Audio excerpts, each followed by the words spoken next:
Okay, Steve Pearse is going to come up and do presenting your idea. Steve has worked in this course now for probably 5 to, I don't know, I lose track. It's been a number of things. When we started this course 20-some years ago, it was the first time we actually brought entrepreneurs back to campus. And that was quite an amazing accomplishment.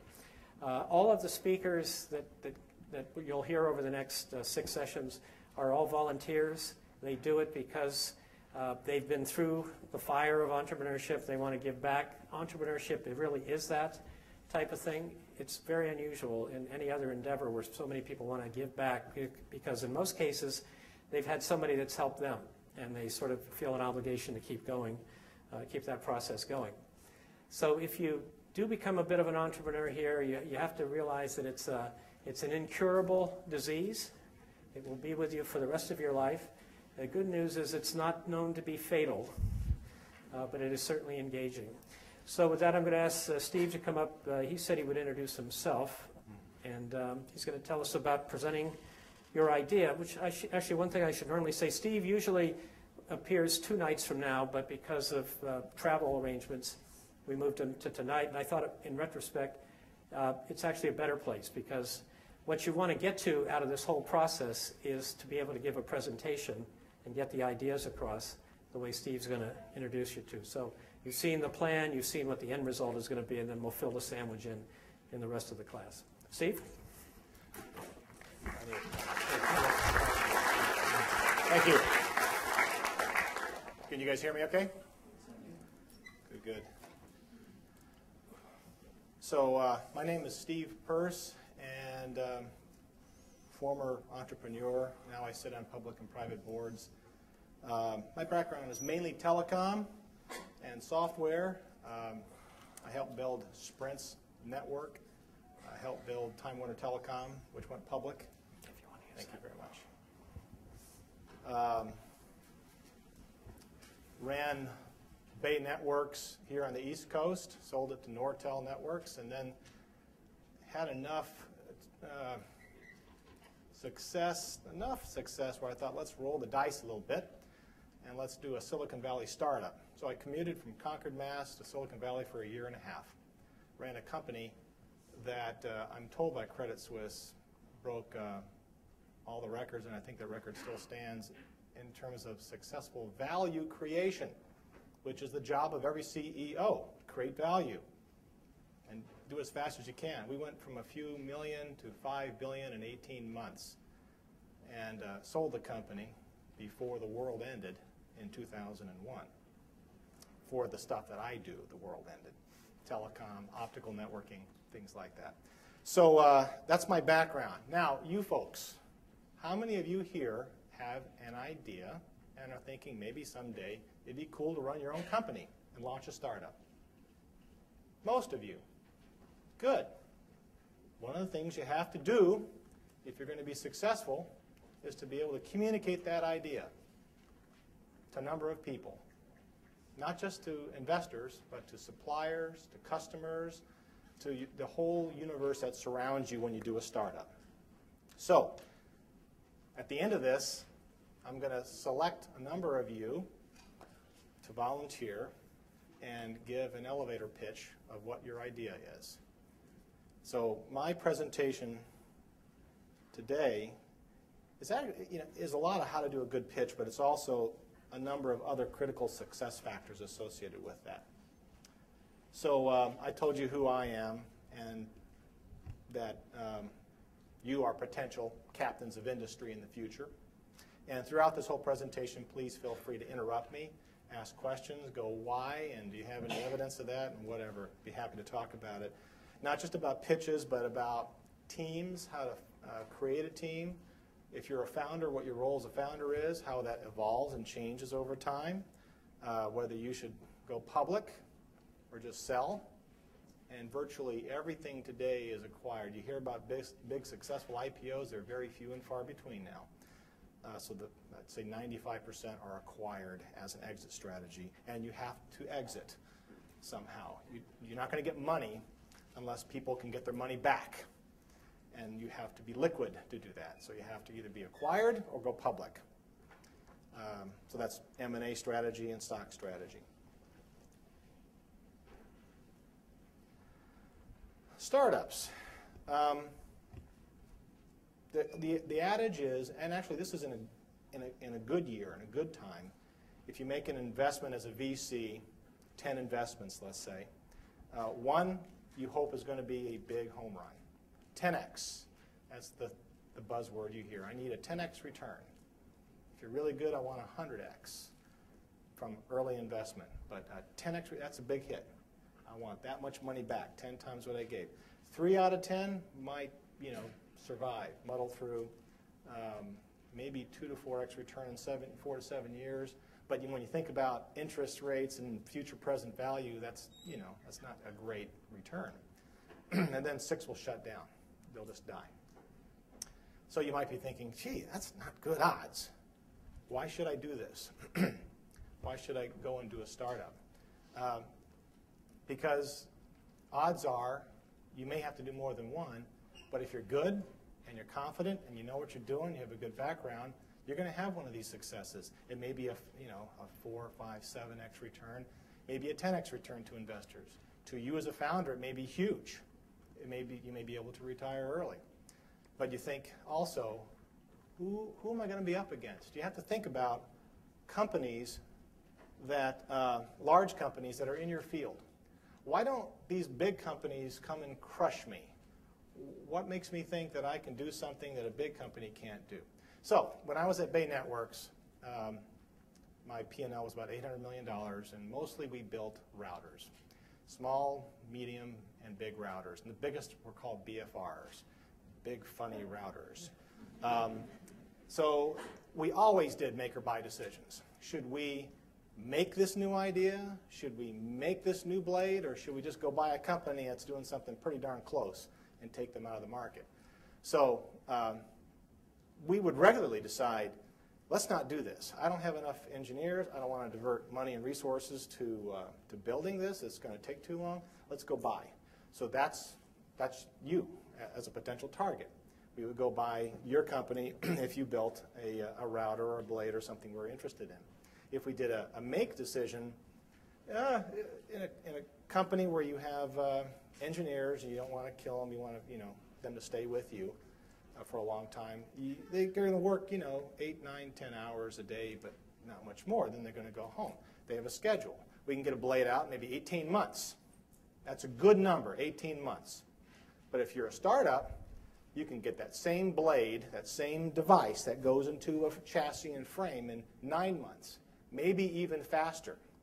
And in a world where a half-life of technology is months, that's huge. So there are always customers who are going to say, yeah, you're there real early startup, and I'll buy from you. There's others who say, that's risky. I think I'm just going to wait another 9 months for Bay to get it done. But there's always room for somebody to come in to do something bigger, faster, better, cheaper, smaller, and get it to the market faster than a big company like me, which is why I went and did a startup. That's why you want to look at doing startups. So you have your idea, and you want to get it launched, but you can't do it on pocket change. You have to go get some money.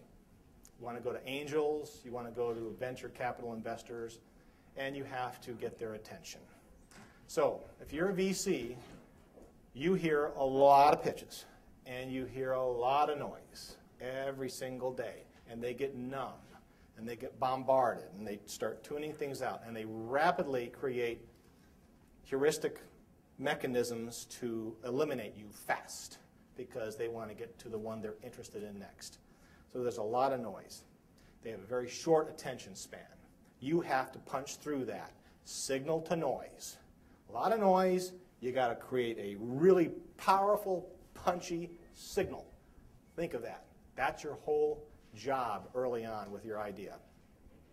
So you don't have much time to do that. If it's an elevator pitch, you have very short time, maybe 60 seconds to get your point across and get them to be hungry for what your idea is. This template here is a template. It is not the words you say, but you have to get these things across when you do have somebody's attention for a short period of time, and you want them to be hungry and greedy for more. You have to say who your target customer is, and by the way, how big is that market when you talk about your customer, who are unhappy with what's going on now, who they're buying from now, or the condition they're in right now. We have a new product, perhaps creating a whole new product category you have to explain, that provides this solution. We're easing their pain tangibly this way. And so that's your first sentence. Your second sentence would be something like, unlike these guys who are doing similar things now, or the alternative for what you're trying to pitch, we have done this. So you have to compare the status quo with what you're doing now. And we have all these solution sets to do it. You notice I didn't have, anything here about using this technology. That comes later. They're going to say, if they're interested, how are you going to do that? Then you can talk about the technology and other things. But that's the basic elevator pitch. So, fundamental concepts. You have one shot to get this done. This quote, next quote, is actually Mark Twain. I didn't have time to write you a short letter, so I wrote you a long one. What does that mean? It means it takes time for you to create a powerful signal, which means it's got to be short and strong, high decibel. If you don't do that, you just created more noise. Does that make sense? So it takes time. And I'll bet you, if you're like me when you were a student, when I was a student here at MIT, you think you're very clear and articulate and punchy with every word you say out of your mouth. You're not. I wasn't. It takes a lot of training to be able to articulate yourself short, pithy, punchy, to get somebody's attention. It's difficult. It's not easy. But the bottom line is you've got to be able to induce, for lack of a better term, greed. You've got to be able to make the person you're talking to say, I need me some of that, and I'm going to be kicking myself if these guys get funded by so-and-so next door. You've got to make them come to action. You've got to get them excited. You've got to get them to move. And they have to be a champion for what you're trying to do. So let's talk about this pitch. It's got to be really, really, really simple. And when I say simple, simpler than you'd ever imagine. The first 10 times you make a pitch, you're going to be over the head of your target audience, almost guaranteed. So you've got to bring it all down to third grade level. And you say, well, he's kidding, isn't he? No. Third grade English is really what you have to use. Don't use industry jargon. Really get down to basics and practice on a third grader. If they can understand basically what you're trying to say, you've done a good job. Now, your audience may say, okay, bring it up. I happen to be an industry expert on what you're trying to do, and how do you solve this, this, and that? Good. You've done it. You've got them excited. You've challenged their brains. Their neurons are firing, and they're not glazing and hoping you're going to walk away. Let them ask that question, but introduce it in simple terms, really simple, third grade. And then you have to have a hook. And the hook is the very first things out of your mouth. The hook you have to set is talking to somebody. Hopefully you've done your homework and you know who you're talking to and what's exciting to them. But the hook is saying a word like, how would you like to enter the agriculture business, a multi-billion-dollar market, with robotics and get the job done in half the time, half the cost? That's a hook, if they're interested in that. Very short, very pithy, no, you can't, huh? How? That's a hook. You've said it. You're reeling them in with every other question they ask out of their mouth. But if you don't get to that point, if you say something less interesting to them, they're going to say, you want to talk to my associate here, call my secretary, whatever. When you're giving a pitch, it's a lesson in humility. Expect at some of the significant venture capital firms that you're going to lose half the audience. They may just actually get up and walk out because it's not their field, they're not interested, they're busy. They don't mean to be rude, but they do this every day, all the time, and it's kind of an open forum, and the folks who are interested stick around. So don't get upset about that. When you're in that room, there's always going to be somebody who knows what you're doing, approximately. And if they like you, they might let you continue on or support you and go, yeah, what she said I know is true, and might help you. But typically what happens is that person is there. It could be a junior partner who has to prove his or her viability. I am a smart person, general partners. Watch this. And then they wham you with a zinger, something technical, to drag you down. And no, I'm sorry, your knowledge is incomplete. Let me tell you why. And all of a sudden, you have a sidebar conversation going on that is boring and does not excite the general partners. Do not get engaged with sidebars or issues or trivia that you happen to know, well, this really makes me upset because they think and they don't know, and I'm going to prove to everybody. Don't do that. Just say, interesting point. Can I talk to you later afterwards? Because we have data or evidence to show that it's better than what you're thinking. And then don't look at that person again and keep going. or they've hooked you. So don't let them hook you. Don't be distracted by these curveball questions. Guy Kawasaki, founder of Garage Technology Ventures, former Apple maven, has written some good articles on how to give a pitch. I recommend you look them up. Keep it short. Keep your basic pitch very short. Does anybody know the 10-20-30 rule? 10-20-30. You got, yes, you know what it is? 10 slides, 20 minutes, 30 point. Exactly. 10 slides, 2 minutes a slide. 30-point font. That doesn't give you a lot of room, does it? It takes a lot of time to get your message done in 30-point font because you don't have words. You've got to boil it down to the core essence. So, and he's not kidding. That's actually what you want to do. You want to have backup slides, maybe another 10 slides of backup in case you're asked deep questions. But your first 10 slides, make them just 10. And use pictures. Yeah, throw pictures in with that 30-point font because it really helps simplify and communicate your message. It's like, MIT. Einstein used to say, if you can't imagine physics in your head as a thought experiment, then you really don't know what's going on. If you need to explain it with math and terms and whatever, So it's really true in this world as well. You have to be able to get it down in pictures and simple words. Then you really know what's going on. And the VC will give you more respect, not less. The last point here. Oh, by the way,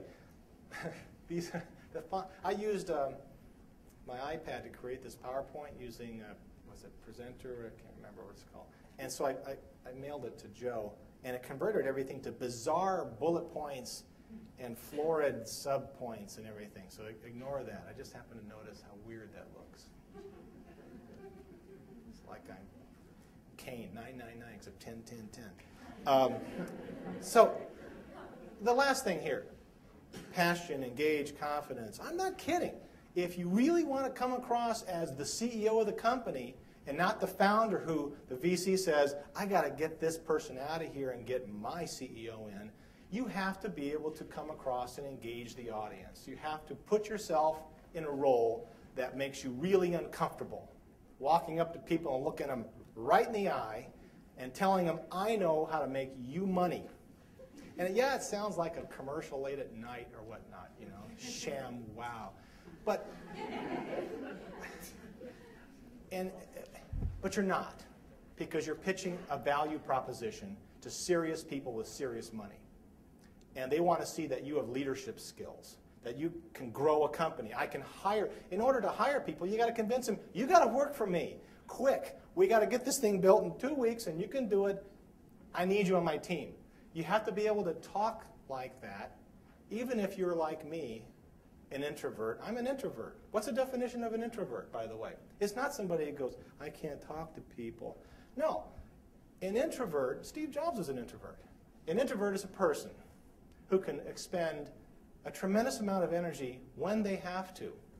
They can get up and speak to 5,000 people, to Nortel, Salesforce, worldwide, whatever, and get the job done and make people think like, this person has a vision that I'm going to go sell because it makes sense to me and I'm going to make it make sense to my customers. But after I'm done, I have to go back to my hotel room and recharge my batteries because I'm out. I'm done. I have nothing left. I don't want to go out to dinner. I don't want to party. I don't want to do it. So it's a person who has to recharge the batteries. So don't think that, I can't do that, never done it before. You can do it. You can actually get training. You can go to courses, how to speak boldly, publicly, loudly, with conviction, like I know what I'm talking about. But you don't have to be born that way. You can learn that. So it's important for you to have this passion, engagement. You have to be supremely confident. So, the Guy Kawasaki 10 slides. This is approximately what he is saying. It's a little bit changed. But the first thing is the hook. You got to set the hook. Secondly, the solution to the problem you just stated. How can you solve this thing? I have that solution. Now, Joe's right. Joe said, you don't talk about the technology a whole lot here. Guy Kawasaki did say, hey, VCs can be nerdy and they like to, they're not going to let you get through the whole presentation unless, a lot of these guys won't, unless they know roughly how you're going to do it. It can be just, and by the way, we're doing this with a kick-ass ASIC. That's it. You don't have to say any more. Or we're using some fundamental recent breakthrough in technology. I have my CTO here. We can answer questions later, but this is how we're getting it done. But there's a magic, there's a technology that if you're like me, a real nerd, I have to hear something about that, or I'm going to be stuck on slide 2 and not listen to anything else you say. How are they doing that? How are they doing that? So it's important. Then you go into the business model. How are you going to actually make money doing what you're claiming to do? It could be cool, but can you make money at it? Your go-to-market, your sales strategy, your fulfillment strategy, then talk about the competition. Here are all the competition. And when you're talking about the competition, you're also kind of talking about the people who might buy you. So talk about the competition in terms of they're huge, they're big, they don't have a solution, they need one. You're not saying, and I hope they buy me, because they don't want to. Venture people don't want to hear you ever say, and we think we're going to be acquired in 2 years for $150 million or $600 million. They never want to hear you say that, because if you say that, you're capitulating. You're saying, and I don't have it. I can't go the long haul. I can't run this company 10 years. I don't want to take it public. As a founder or CEO, the party line is always, and will go public. You have to say that, especially to your investors. We'll go public. Say, yes, that's the right thing to say. Good. If you say anything else, you will not be funded. Simple as that. You're not getting money. Yes? So if I understand that there is a good market opportunity, but it's not going to make it that big for don't you, investors will not eat its whole, some of the market, right? So they understand there is like the company market for me, and it's $50 million, but it's not going to be enough, big enough. So your question is, what if your investors say, they listen to your idea, and they know what you're talking about can't go public? What do you do then? Yeah. No, it is not a good investment. You will not get money from a significant money source if you say, by the way, will never be significant enough to go public. Secondly, the majority of IPOs are, 50 million revenue, 100 million. They're not huge companies. So you can actually go public with a very small company. But you can't say this will never. Then you're talking about I'm going to run a lifestyle business. I want to make baskets, and I can make them really good. But I want to make these baskets. Would you fund me for that? Yeah, you can go to your relatives, or as angels, and say, can you give me some money because I want to do something that I'm going to grow old and have a nice lifestyle with. But they have to be able to get their money back. So. Okay, it won't work for angels. It'll work for relatives because they like you and they're willing to give you money that they'll never ever get back. So no, you are always going public. You are going public, even though nobody goes public anymore. You are going public. You have to say that. Just trust me. So talk about the competition, who may take you out. Management team. Sometimes people say, gee, the management team, you got to put that much earlier. No, you don't. I mean, I'm too hungry to listen to your punchline. You can tell me how great the management team is later, but first, tell me the idea. Hook me, get me excited. Then I'm thinking, oh, I got to get a team put together. I know someone who can do this, and who have you got already? Okay, you're the CEO. Yes, okay, I got to get. Let them kind of fill in the blanks if they're excited enough, okay, with the management team. Having said that, if you don't have a fairly fleshed out management team fairly early on, or have the names of people who are going to be the great chief marketing officer, head of sales, I assume you already got the CTO. Here's a CFO part-time I got. And by the way, if you fund us, they will join us full-time. That's a good answer. Say, here's the folks, here's the team, because they really don't want to help you flesh out a management team unless they really have to. So the more fleshed out the team is, the better. And the higher quality that team is, the far more likely you'll get funded. Okay? You will actually get VCs who will say, you know what? The idea doesn't have to be stellar. But if the team is fantastic, and they've done it before, and they delivered returns to me or another VC before, I'm going to fund these guys, even though they got a kind of a half-baked idea. So sometimes team trumps idea, believe it or not. Okay? But, not always. I'd have the great idea first. Then go over the financials, your future milestones, status and timeline. Where are you with the product or service you're building now? When will you have the great features done? How much revenue have you made? By the way, it's hard to get money these days unless you already have revenue. So you need to have friendly customers kind of giving you some money now. And then finally, the offer. We are seeking a Series A round. We're hoping to raise $7.5 million. We value the company at $7.5 million because chances are, if you're talking to a venture capitalist, they will take 50.1% of the company in order to be able to fire you. That's not fair. Well, it kind of is. Unless you've got a real heck of a track record and you can say, this is my second home run or opportunity here, and I'm only going to give up 25% of the company to you venture capitalists. But typically, if you're going to a major VC, they want control of the company. Because if you're green, they want to be able to tell you how you're doing, and you can't say, well, I'm not listening to you because you don't control the company. They have to be able to fire you. Not that they're going to fire you. They don't want to fire you. They just give you a bunch of money. But they need to have control to say, okay, look, we've done this 10 times, and you're heading down a track. You're going to hit a brick wall. So, founder, CEO, we need you to listen to us. You need to go this way now. You need to make a pivot and go into this new field because you'll be killed over here. They may or may not be right.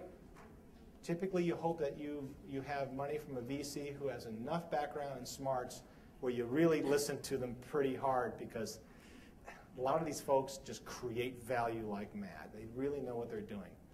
But they need control of the company in order to do that. They need to, if they have to, come in and say, you need to make changes here. Your marketing person is the wrong person, and I'm going to require you to get a new person here. And look, sometimes founders go crazy. They get off on power trips and do the wrong thing with other people's money. And sometimes they may say, we need you to now become a CTO or head of marketing or something, and we need to bring in a big league CEO. Or they might make the realization the founder is great, but can't go from $5 million to a $100 million company, just doesn't have the background.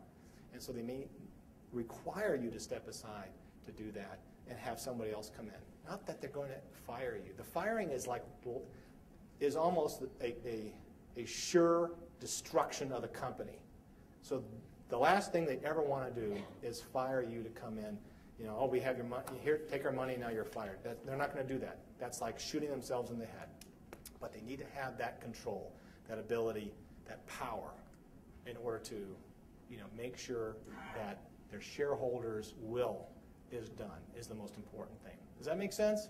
I didn't mean to scare you guys, but that's actually what they think. Yes? Hi. I think you're talking a lot about the major VC firms and that type of world, but in recent years, the whole industry has diversified enough. So there are many options for entrepreneurs. Doesn't that change the formula? Doesn't that make You mean options for funding? Yeah. Yeah. So there's two big buckets that you can go to get money, traditionally. Angels and VCs. And they're two different worlds. And you can expect different outcomes, different approaches, different management styles with these two buckets of money. So let's talk about that. You go to a VC, and it's kind of what I've been telling you about. You sit in a formal room, and your stuff may have been gone over by associates and whatever beforehand, and then you have to appeal to enough of them where they give you money. If you go to an angel or a group of angels, I'm a member of Common Angels myself, New England, a large number of angels. We get together every month, and we have pitches, and those who are interested in funding will say, I'm going to tell you my interest, and they'll get pool of money together and give it to the company, and they never control. So typically angels will not buy 51% or 50.1% of a company. They'll take 10, 20, 30%. And they often tend to be retired former tech founders and CEOs, and they want to jump in and roll up their sleeves and help you. You might not want that help, and that's fine. You can say, we got it, but you may really want their help too. So that's angel money. But you won't tend to get as much money from an angel. VCs can often give you different kinds of help and better help at things like exit strategy or hiring and subject matter expertise. So you get different things from the two different buckets of money. Often an angel group will come in knowing that they will need another round from a VC, bigger money later on. So it's just maybe more of a staging sort of thing. Steve, we'll have a whole panel on that next week. Good. A lot of detail. Good. So you'll learn a lot more about that. But two buckets of money.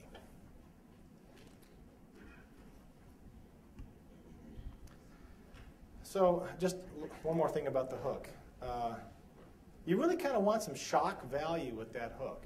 Again, signal to noise, signal to noise. You have to punch through all the stuff that these VCs or angels are going through.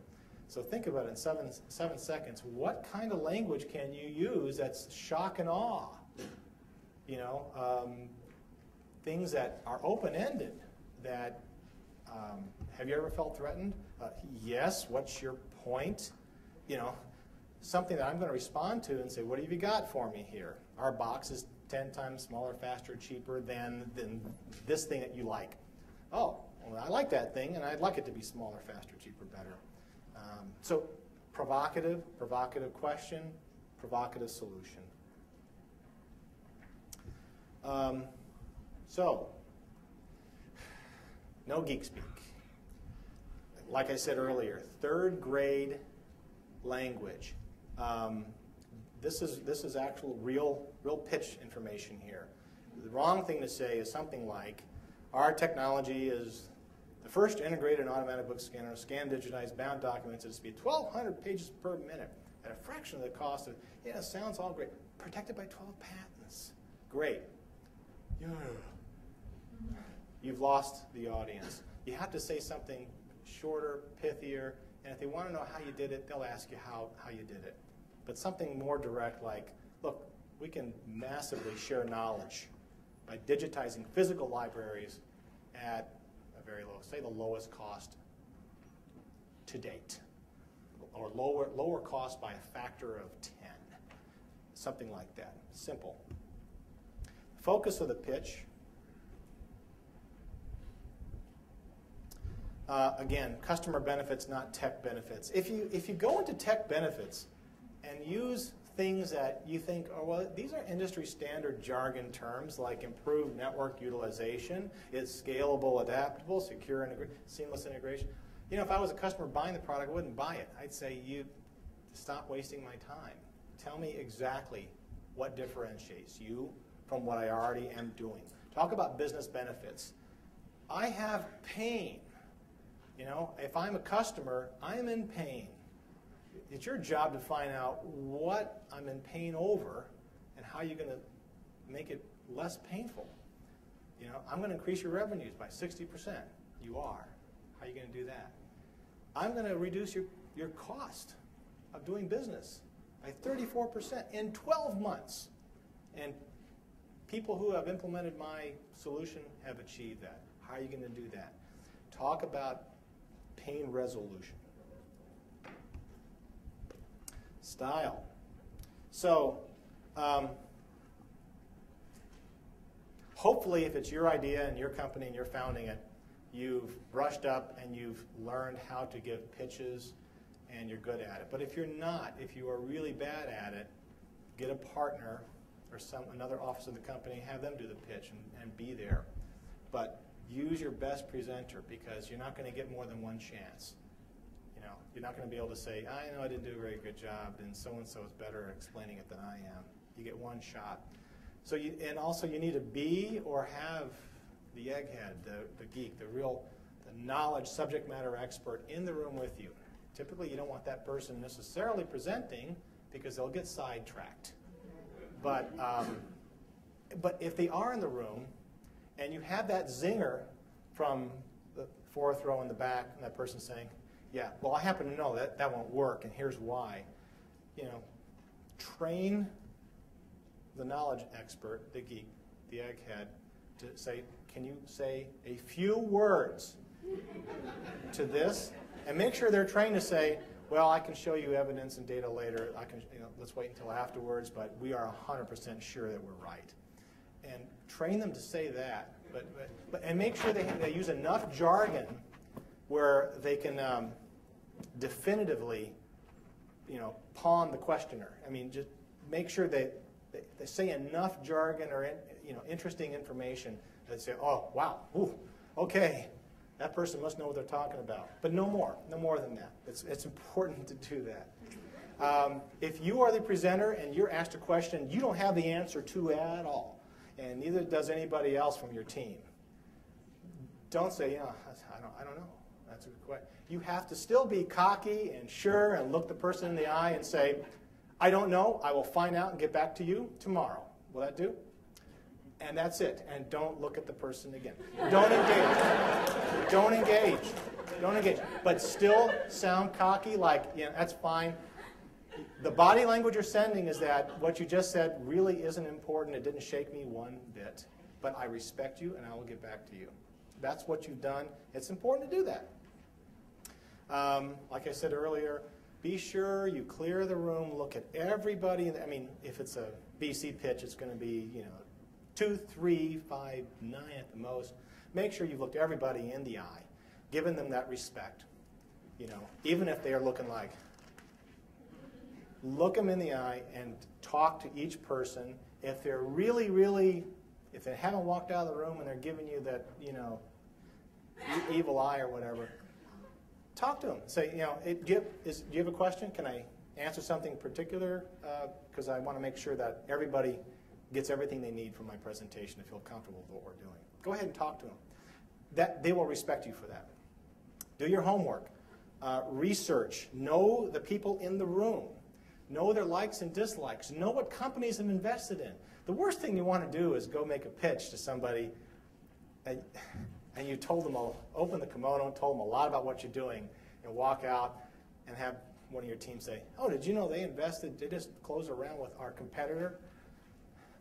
They will say thank you very much and take your information. I'm not saying they won't share it, but it's important, valuable information, strategic stuff that you might share with the wrong people. Having said that, there are VCs who will make more than one play in the same field. And if you know that they've invested in a competitive environment, talk to them about it. Look, here's what we're doing, and we think it's going to kill the company you just invested in, but we don't want to play games either. Do you want to talk to us? Are we a credible investment opportunity for you? They might say, you know, yes, we absolutely, this field is so important to us, we think, that we want to make more than one investment. And you know what? Take them at their word. If they're a large, credible VC, their reputation is on the line. The last thing they want is for you to go around saying, we just pitched to this VC and our stuff ended up in their company. And you can prove it or have reliable sources for that. They're destroyed. You won't see that in a reputable VC. So in general, you're okay. You see a lot of founders say, I'm not going to talk to you. I'm going to be really cagey. I'm not going to tell you everything you need to know in order to make an investment in me. You have to tell them everything they need to know to make an investment in you. You have to, because that's their job. They have to be able to be convinced with enough information that they're going to give you millions of dollars. So don't play the game about, I'm going to be really cagey about everything I say and everything I do. You have to kind of open the kimono.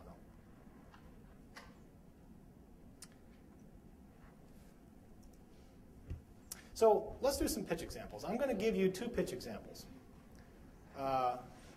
One, a really, really bad one, and another is better, not just because it's mine, but hopefully because I've learned, even at the time I made this presentation. By the way, my presentation is not a money pitch, it's more of a customer pitch, but there's elements I want to show you that really resonated and helped us raise $250 million over a few rounds without a lot of pushback. So let's go into some of these things. I changed the name, I changed the names of the people, I changed the location, but everything else is exactly as I received it as a potential investor in this company. That doesn't exist anymore. We'll call it CyberX, and this was their first page. Cyber Messaging Security Services. Don't know what they're doing quite yet. Here's the executive summary. By the way, they gave me this pitch in 2003, so they gave me information that they've accomplished in years that haven't gone by yet. So a real waste of my time. So they started with, we've developed this proprietary message security processing technology. What is that? Proprietary e-message DNA technologies. We developed that in 2002, 2003 for these markets. What are they doing? 2004, we completed development of advanced more. And the founder's investment over $1 million for 2005 puts true revenue customers online. And then 2007, $60 million in sales. I mean, they're telling me what's going to happen. I don't care about what your opinion is. I'll tell you what's going to happen based on mine. But don't tell me this is just a waste of a slide. And then they talk about their people. I did change the names. Too many words. Too many words. If I have to read sentences and sentences about people's accomplishments, they couldn't have done anything that important. If they founded a company, founder of blah is sufficient, and I'm impressed, but too many words, too big of a consulting advisory board. And so guys, what are you doing? What are you building? Well, we're building a sentinel E strand. Okay, and I see it has something to do with DNA because there's a double helix, and you make your I-stat is specialized. Is that good? How do you mutate the message? Your I-stat technology, it immunizes. Is this a virus? What? I-stat technology supersedes other approaches. It uses heuristics. That can be a good thing. Sentinel Z-strand engine using genetic algorithms. I'm not understanding what they're doing here. This is a bunch of buzzwords until you get to the very last thing in yellow, when you get a little gleam of what they might be up to. I-stat is a powerful algorithms identify spam. Does that mean the I-stat is powerful? But something to do with spam. I'm pretty sure it's got something to do with spam. They keep going like this. They all these words, they don't tell me what they're up to. And even after they were done with the pitch, I said, now what do you guys do? And they started using, well, we do the E-Sentinel I-strand stuff. Really frustrating. You know, just tell me, how am I going to make money? So this was my little company in Silicon Valley. And, you know, what I'd like to do is just say, we built something esoteric, and our customer, the pitch audience, understood these industry jargon things you see up here. All I wanted to show was billions of dollars soon you will make. Our competitors, they suck because here's why. But here's why you need to deploy what we're building, because of all these things. You just have to do it. And these guys are not. Yes, that's true. We want to do all that. Oh, and by the way, here is the evolution over these years. You know, it gets bigger, faster. You know, BFRs and everything. You got to point that way, and we do it with an ASIC. Thank you. Okay, now I know how you do it. An ASIC. And today's telecom networks are really hideously complex, and we just make these boxes go away. We simplify things. They understand that. We see boxes going away, so you're going to make things simpler for our customers. Got it. Okay. So, you know, just kind of keep it to that message. Don't get sucked down to the details and jargon. Be on the same level your audience can comprehend, and my telecom audiences comprehended all this stuff because often my customers, chief engineers at telecoms, I did their job. I also had some respect because they said, you know, this person had to solve these problems themselves. It often helps to be in that industry, whatever you're pitching to. So, okay, let's say you've already got some money, and you're up and running, and you're doing okay. You're making revenue. When you need more money? When should you raise money? What is the answer to that question? Yeah, often way before you need it. Because if you wait until you need money, you've increased the chances of your failure several orders of magnitude. Because when you need money, they know you need money. And they know you're desperate. And you'll do almost anything to get money to keep the company going. You'll take bad deals. Or they'll play games with you. Sometimes it happens where they say, we're not quite ready yet. We're going to give you money. We're going to close in about a month. A month goes by. And we're not quite ready yet. Let's wait another. And all of a sudden, you know, your employees aren't getting paychecks and things are really starting to fall. And then suddenly they implode. And the investors might say, oh, we were going to give you money, but you know, your people quit on you because you weren't paying them because you needed money. Happens far more than you ever would want to know. I mean, great companies, great ideas, great teams implode because they waited too long to get money. So when you get money when you don't need it, that's when you get money. When you launch your effort to get money, have multiple pitches going simultaneously. Don't do it serially because you will run out of money doing that. Also, word gets around. If you go to one VC and say, I'm going to do a Series B or an A+, and they don't like you, they talk. And the word will get out, we passed up on these guys. and they'll already have a negative opinion of you when you go to the second and then the third and the fourth VC or angel for that matter. So do things simultaneously. Have a lot of pitches and activities going. Yes, it's going to be very time consuming. And yes, it's one of the reasons why, if you get a decent offer, don't finagle it. Don't shop it around. Take it, because your time is gold. Your time is more important than the money. You've got to stop the fundraising and get back to the business. So you want to get a bunch of these going simultaneously, and the first decent offer you get, just take it and move on. If they want to syndicate, let them syndicate. But assume it's going to be at least 6 months to close a deal these days, maybe even longer. Okay? It helps to be introduced. If you already have an existing investor, put them to work. Say, go talk to your friends. We're ready for another round. We don't need it. We'll find for another 9 months, but we want to start that process now. Get them introduced and say, hey, you want to get in on this deal? You might even be able to come in at the same terms as the last round, or you can set the terms for this new round. If you have 2 offers for money, and one offer is a good deal, you're only giving up 10% of the company for the amount of money you want.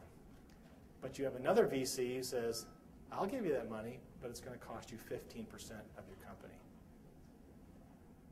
But that second company is bigger, better, a little better reputation. It's tough. All right, I want to own as much of the company and keep it to myself as possible because this is my paycheck, this is my retirement. I can go retire in the Caribbean after this. I don't want to give you that 5%. And do I really need you, bigger, better VC? What do you think the answer to that question is? What would you do? Bigger, better VCs. Say that again? Go with the better reputation company? What do you guys think? Is that right? You asked the former to match the latter. You could. The responses I'm getting, yes, you should take the better reputation company. Another response is you should have them, you should counter and have them square off and bid against each other. That's a possibility. Anybody else? Yes. I tend to take the better deal. The contract is a contract. Let's make the most of it and get on with it. Okay. Better match. Better match with what you want. Better match, and I would tend to take the better deal and move on with it. So you all are right, and you all may be wrong. It depends. If you have a team that is really robust, knows what they're doing, and you do not need the help of investors, then take the deal. Take the good deal. Because you don't need VCs telling you what to do. But the fact of the matter is, the vast majority of the population doesn't really know exactly what they're doing in all aspects of building and creating value and exiting. So often, if you haven't had multiple scores and whatnot, and you're greener, go with the better reputation company because they can actually create you as a star. They can create companies. They can get you acquired over and above other people who may even have a better product than you. So I hate to say that because I didn't do that. I always took the better deals. But I also saw people who said, hey, I'm not going to, if you want to match the better deal, then I'll take your money. They won't do that because they know their value and they'll move on. So it depends. But in most cases, I would recommend take the higher quality money as opposed to the better deal. Okay? Yes? From a VC perspective, are there circumstances or things a person might offer which will cause you to reconsider an offer to match or be closer to matching another deal? Well, so if you're a VC, can they offer what now? From a VC perspective, is there something that the proposed product or proposed company might offer that'll cause you to maybe consider getting a better deal? In terms of what do you look for when they're negotiating that speaks to you?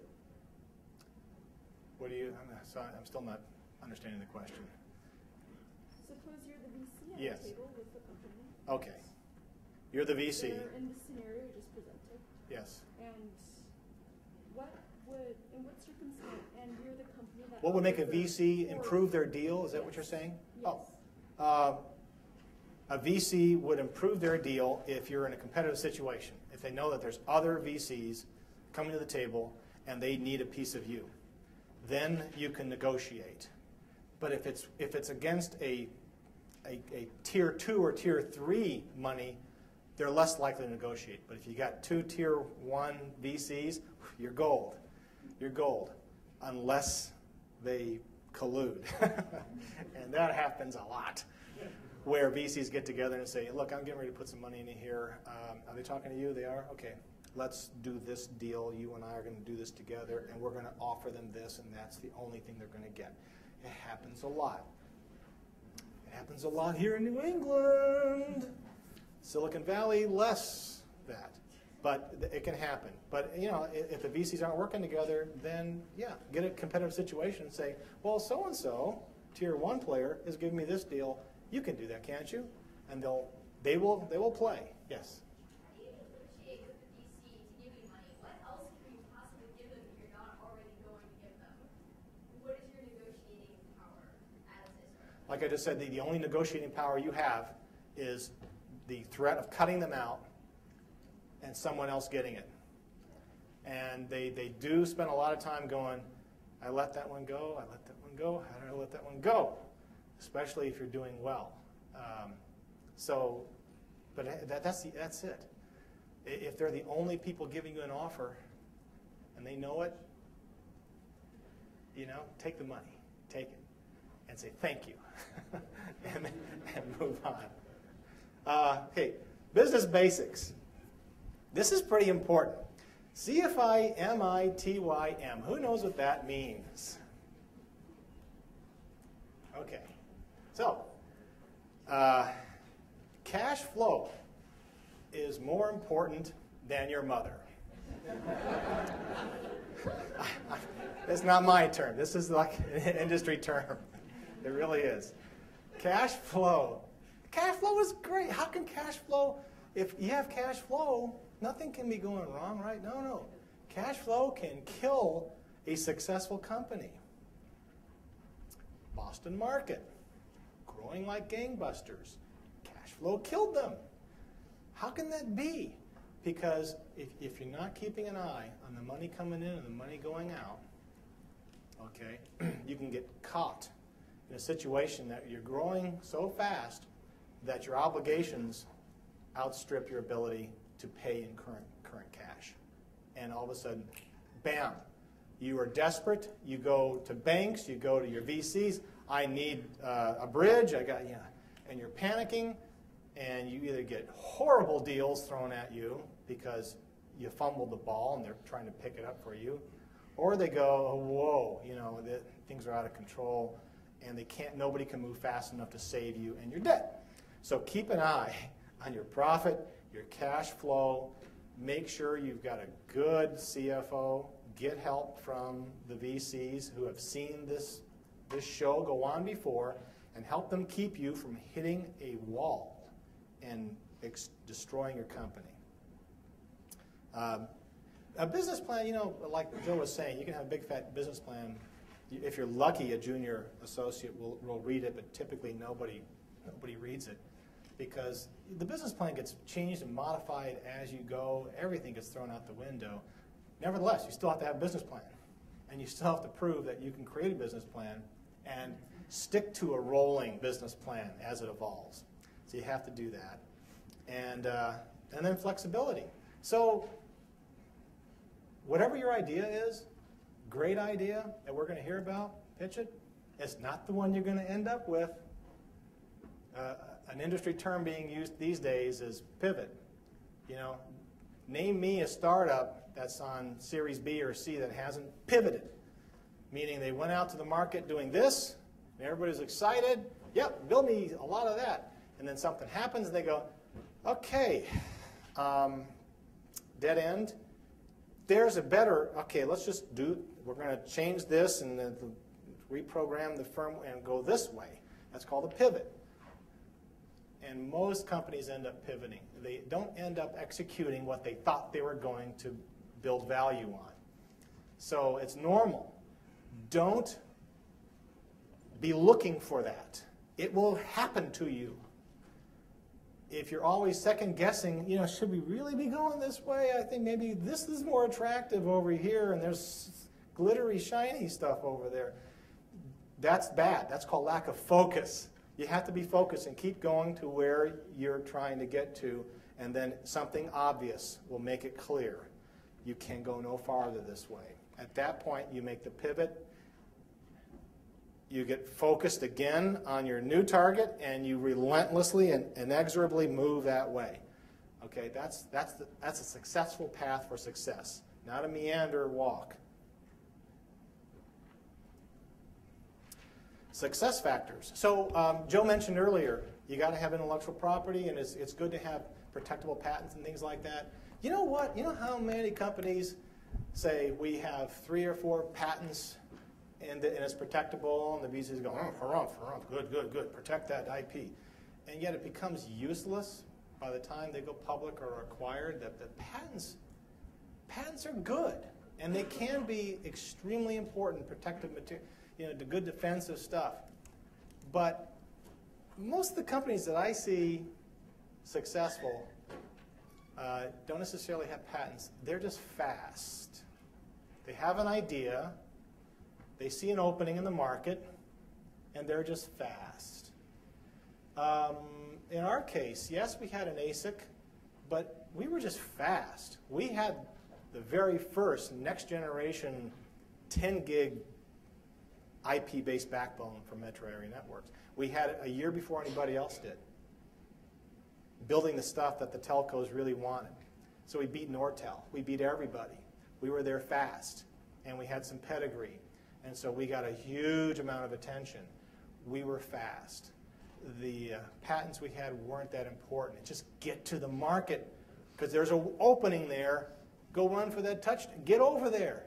Don't worry about everything else, making sure your patents are ultimately defendable. Get there quick. Just as important as intellectual property.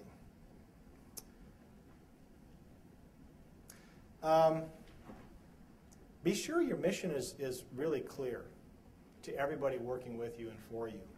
Because if everybody has a different idea of how to get there and what your ultimate mission is, you're going to be defocused.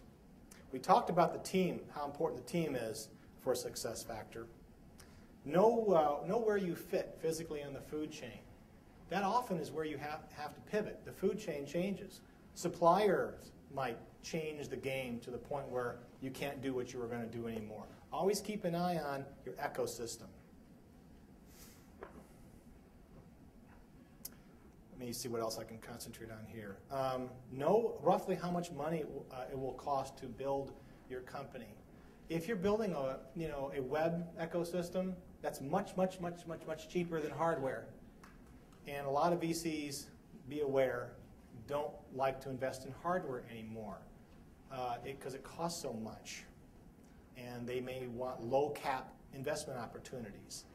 But if you got a great piece of hardware, don't let that stop you. Just be aware that you have to know this is going to be expensive. They want you to be practical about how much money you're going to need. And if you're going to build something that the company itself will cost a lot of money to build, don't be shy.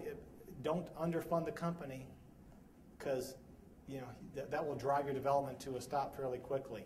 So be honest with yourself how much it's going to cost to build this company. And then finally, be aware you're trying to target an exit strategy for your investors. So you have to be aware of how much money you need to be able to make the investor. A few more success factors. You have to be really personally ready to do a startup. To do a startup is going to take everything you've got, all the energy in your body. You have to be ready to do anything, and do not expect to get respect. As a CEO, even when we were hitting the multi-billion-dollar range, if I had to do the dishes, I did the dishes. You do whatever it takes. And titles are irrelevant.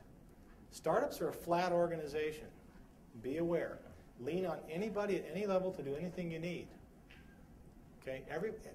The one great thing about working for a startup that I really enjoyed compared to working for AT&T or Sprint or these mega corporations, even as an officer at these companies, is at a startup, everybody's goals are aligned.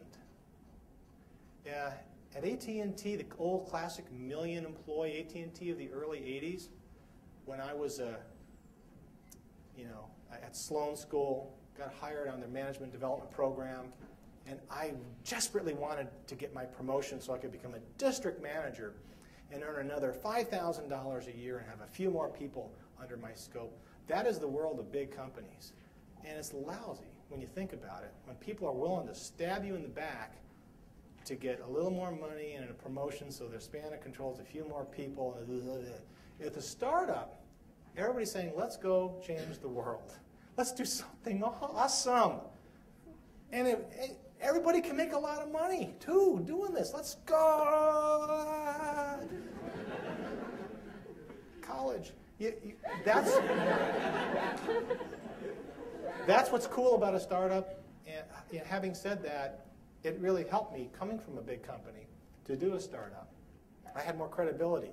When we did our convertible debt round, where we were valued at $5 billion, and we got in a plane and went to every city, and we had Merrill Lynch and Fidelity co-lead our convertible debt towards future IPO value, and we had $2 billion offered to us. I only wanted $75 million, but we had $2 billion offered to us.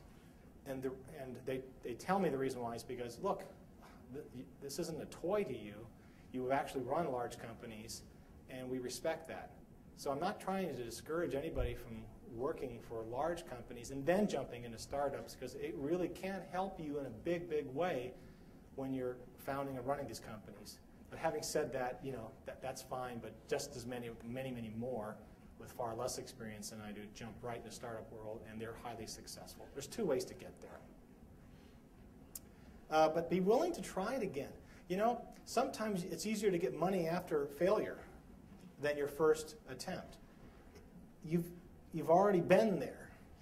You can get money because you have some scar tissue. You know what, that's a snake, not a stick. You know what to look for and avoid it. So sometimes it's easier to get money the second time, third time, fourth time. Don't let failure stop you, and you will have failures.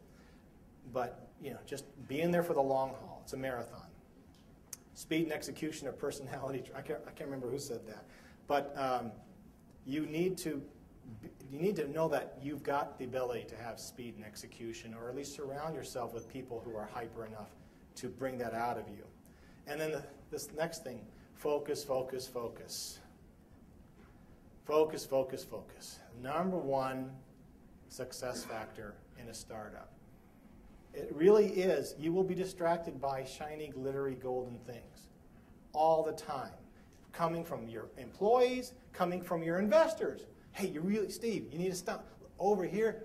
Take your team and go do this. You need to be able to say, no, we're going to complete and execute our vision, because nothing has told me where we're going isn't a good thing until you find that thing. And after you're done focusing and tell everybody, shut up, let's focus. We're going to continue doing a nice idea. Thank you for your input. Focus. Get back to work and go here. Focus again. Refocus. Laser clarity. Keep going after the prize, because you got to get there fast. You got to get there with something better. There's a window of opportunity. And with technology, the window of opportunity is visibly shrinking all the time. And take help from your investors. So, bottom line, leadership really does win. Leadership, as evidenced by all the things we've been talking about, are signs of leadership for investors. Really key and critical things. You've got to have passion. Even if you're not a passionate person, emulate passion. Learn how to do that. Go to a mirror and get passionate until you can convince somebody, a third grader, that you're passionate. You have to exhibit confidence. You have to be able to look people in the eye. You have to be succinct. You have to stop using the word because it really makes you sound unconfident when every other word is and we'd like to do this. Engagement, know who to talk to, know their backgrounds, fully engage with your audience. Be sure you have a call to action. Don't just say, and thank you for listening to us. Bye. Say, no, and we're looking for, how do we proceed? What do you need from us to close this deal? Ask the question. What else do you need? I hope we've convinced you. We have a heck of an opportunity here. What do you need now? What's our next step? Can I come back next week with any more information? I'm going to answer your question that you asked earlier. But be bold and say, and close the deal. By the way, closing the deal. I was on the board of a company here in New England that was in trouble. We had to replace the CEO. I volunteered to be interim CEO until we got the permanent CEO. And one of the problems is we had all these betas, but nobody would close the deal. Nobody gave us money. So the first day on the job, I drove down to our biggest customer, and I said, how's this going for you? Well, we have some hiccups, but it's okay. And I said, good. Going well enough for us to close? Can I get a check from you today? Well, yeah, actually. I was wondering why you guys hadn't asked until... You'd be amazed at just boldness, how far it will get you. Just ask the thing that you're too shy to ask normally. Just ask it. It's called the ask. Make it. And if you do all these things, I really think ultimately, you lose battles here and there, but ultimately you will win the war. Thank you very much.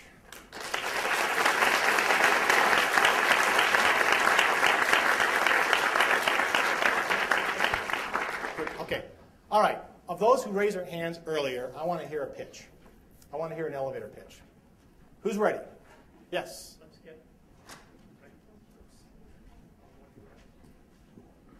My name is Jonathan. I'm a Course 1 alum. There's a deficiency in the travel booking and ticketing market that I want to fulfill. There are very few actors in the market of quality. There are squabbles, there are problems, and I want to meet them. I have a plan for a new startup that is going to use some advanced technology, but that's less important than the fact that we're going to do a better job for our clients. They're going to have more accurate data, better searches with less effort. I'm looking right now for a couple of bright MIT students to join my team and go ahead and win the 100K competition. There's a big potential there. I'd like some people to join me. Thank you.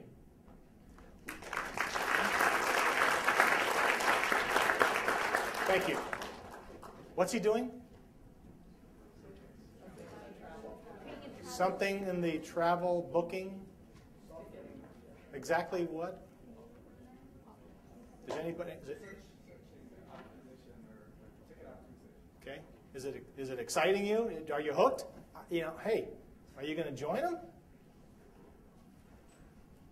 No, I'm here. Okay. So, clarity, punchiness. I didn't hear a huge value proposition. We're going to change the world and create all. So, interesting idea, but it'd be nice to hear more. But I'm not sure you actually hooked. Work on that a little more. Yes. Anybody else? Who's ready? Yes. Microphone right there.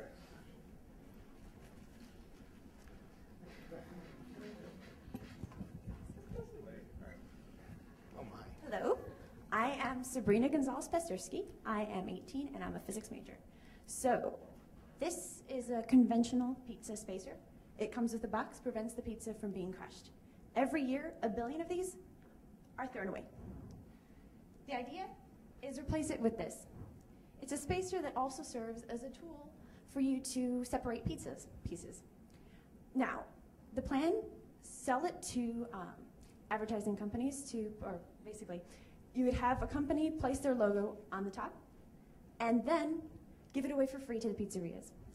If you get 10% of a billion-piece industry with a penny per piece profit, it really adds up. Thank you. Oh. Bold, engaging, assertive, confident, terrific concept. What else? What could she have done to make it a little more effective? Sorry? Louder. Be even louder. Just yell it. Don't be afraid. But you were pretty good. Sorry, numbers? Size of the market. Get them greedy. 1 billion. Maybe hungry, but I don't know There are about greedy. 3 billion pizzas every year. 1 billion of them are in Louder. restaurants. 1 billion of them are at home, and 1 billion of them use these. Okay, good. So, but maybe something like this is a $300 million market worldwide. We think we can get so much market share. It's going to return this much to you. You know, things like that. Make them kind of greedy. Say, oh, all I got to do is give you $1,000 and I can get $5 back. Something like that. Any other comments on our pitch? Yes? What prevents other people from doing that? This currently has a provisional patent application. Cool. Good. Thank you very much. Well done. Well done. You ready? Go for it. Hello everyone, my name is Enrique, I'm from Mexico. The business idea I come to pitch is called MicroPlus. It's a savings platform for the bottom of the pyramid market in developing countries. So the current state of the market right now is that these people, when they want to get a product, they cannot afford it. So what they do is they get a high interest credit and they end up paying 2 or maybe 3 times what their product costs. Why do they do this? Well, because the retailers give them an offer to go on weekly pay an amount that they can actually pay. So what can we do to fight this and to get these people to save more money and to make better use of that money? Well, we can offer them a different mechanism in which they will actually save for a few weeks or a few months, and at the end of that plan, they will get their product. Why will they do this? Well, they will do it because the retailer will offer a very big discount. And why will the retailer offer a very big discount? Because they're currently incurring a high cost to go and collect that money. They have squads of people going around houses collecting all this money. Well, they can actually translate that into a savings for that customer and give that benefit to their customer, get their sale on cash, and give the customer a product, and in a way they will have no debt. That's the idea, and we want to revolutionize the savings financial sector in the emerging markets. I'm getting the hook. Okay, good. Thank you very much. Was that an elevator pitch? No. It was very long, very long. Think of the hook. You got 7 seconds for that hook. And it's got to be something like, you know, there's 4 million people who do this function, and they do it terribly, and they're in pain, they hate it, and I have the solution for it, and it's simple, and I do it with a simple process. You know, something like that. Oh, okay. Well, how do you? Then you go on from there, you know, and explain it. But you need that short, easy, punchy thing. You don't explain everything. Just say there are people who do this, and they hate it, and I have the solution. Something, you know, along that line. Okay. Anybody else? Come on. One more. Right here.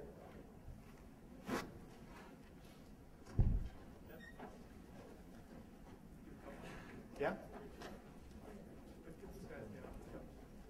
The next person can tee up over here.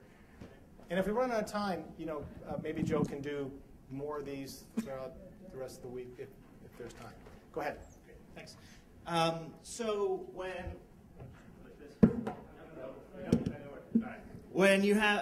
soldiers in the military can't look around corners, people get killed. You know, when you can't look inside a room, there can be a booby trap, there can be someone waiting for you.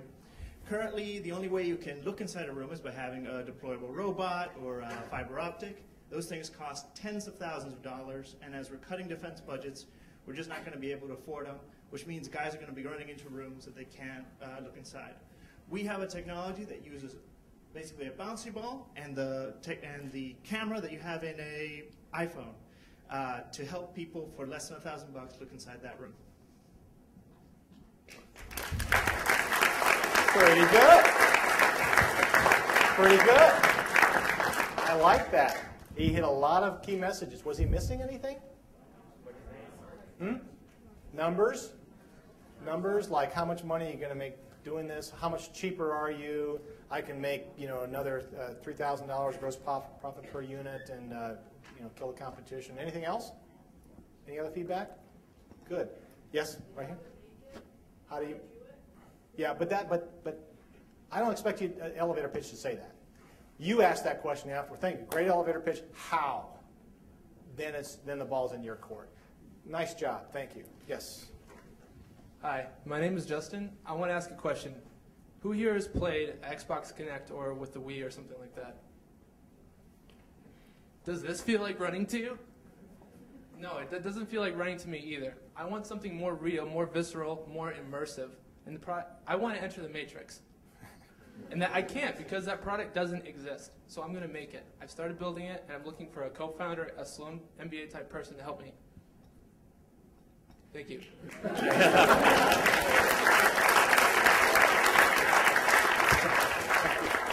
What do you think? Can he do it? Can he do it? Yeah, I didn't talk about the product very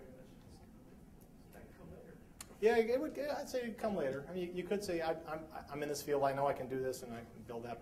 But you have to kind of take their word for it, and then question them later on that. What? Anything else? Was he missing anything? Numbers, more numbers. How much are you going to make? Where's that inspired greed going to come from? This is a, the $400 million market, and there's very few entrants, and I think I can capture 10% of the market.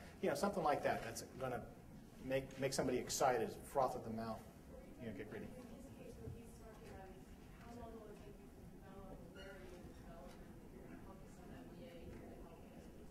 Yeah, maybe like we've done this, and we've proven it, and people like it. Something like that. Good. Okay, that's fun. Thank you very much, guys. Great. Thank you, Steve.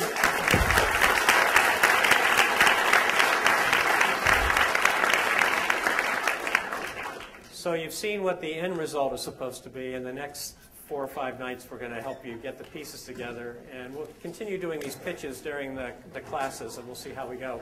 So tomorrow night, a great presentation with Bob Jones on customers. If you thought you knew about customers, think again. He's always entertaining. So we'll see you tomorrow night at 6 o'clock.